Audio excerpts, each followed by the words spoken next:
Next is the Surat split 1907. The partition of Bengal briefly brought the early nationalists and the assertive nationalists together. So after the partition of Bengal, the moderates and the radicals, they were come together, and there was and the gap between the moderates and the radicals were overcome.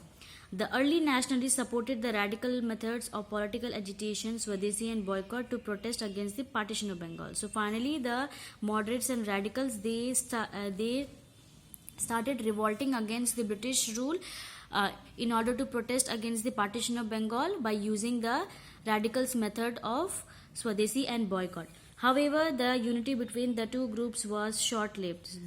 The unity between the moderates and the radicals, it was just for a short period of time.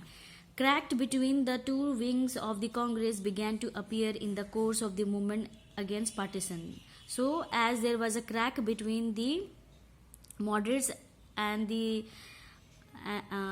radicals, and there was a gap between the Hindu and Muslim, so it finally they were able to see the differences in the partition of Bengal when they were revolting against the protest of the partition of Bengal.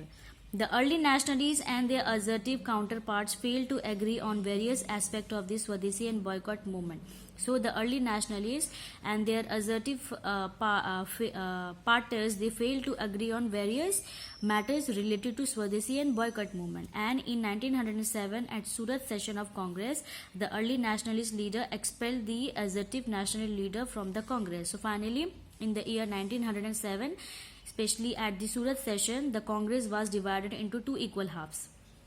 The later continued to function as a separate group till 1906. So the other part of the Congress, they had made their own separate group till 1916, and they were protesting against the British rule.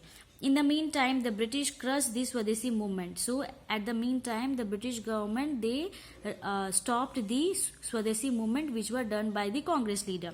Tilak was sentenced to 6 years of imprisonment. So as they stopped the Swadeshi movement, Bal Gangadhar Tilak was put to jail for 6 years.